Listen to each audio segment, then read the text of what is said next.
As we all know, the eventual post-pandemic world will clearly have little in common with its contemporary. Crises on the scale we are witnessing historically act as a lubricant, allowing the great powers of the globe something of social mobility. So are we witnessing China's succession to the throne?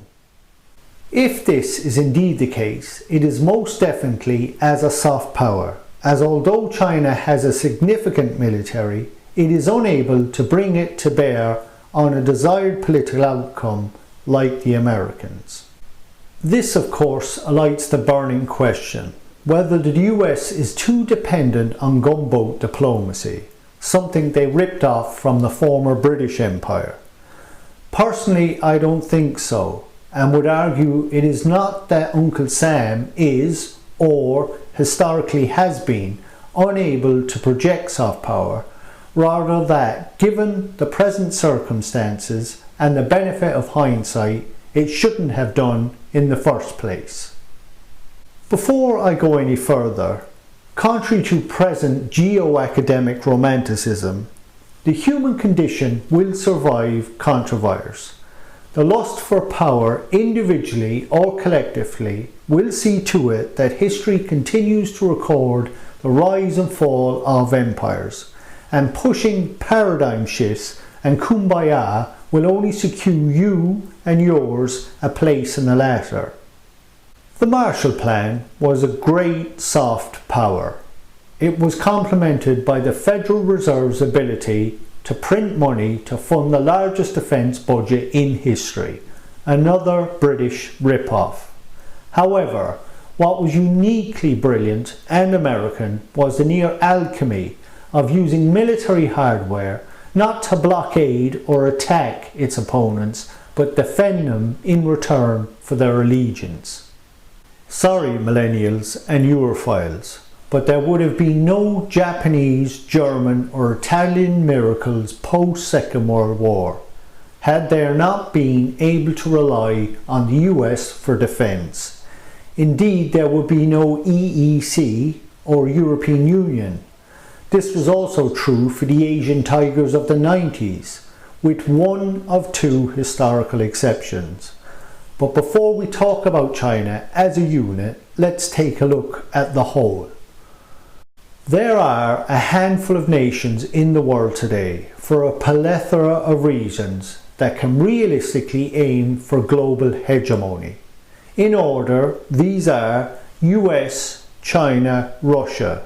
In the long term, India and Brazil, and maybe Australia and Canada if their populations quadruple in the next century.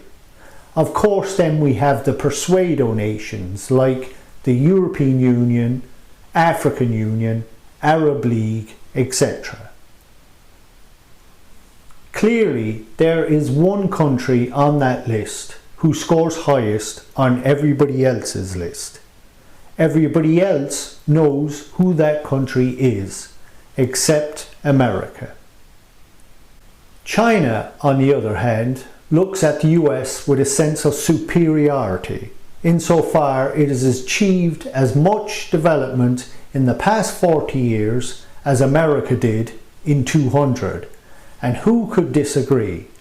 Despite many of Mao's disastrous policies in the last century, culminating in the deaths of tens of millions of his own nationals, necessity dictated they learn to forgive themselves, dust themselves down and get on with it. Russians are positively isolationists in comparison, and these two countries are the only victors of the Second World War who don't depend on US military might for protection. Indeed, they seek to rival it. This duo are rarely seen in the same light, but make no mistake, Moscow practices a defensive posture solely because it can afford to. It is strategically secure relative to Beijing, who is forced, by any means necessary, to extend its global influence simply to secure it at home. In short, China, unlike its contemporaries, cannot pull up the drawbridge, and so, unlike the former USSR, is forced into something of a death spiral with the American corporate heartland through the medium of soft power.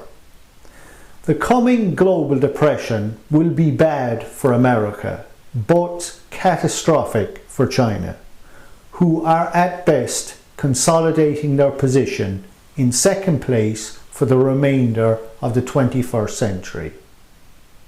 Post-global depression, the CCP better hope that America does not learn from China's mistakes, forgives themselves for slavery and other ills of the previous centuries, realise its strengths and focus on the fact that soft power works brilliantly with major powers like Germany, Japan, South Korea, but is counterproductive with potential superpowers like China, Russia and India.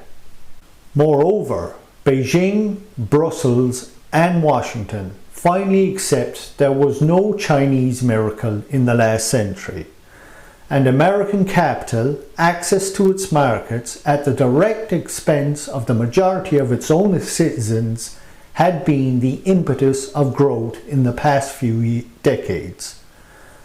It would be the single silliest thing China could do this century to rival the hand that feeds it.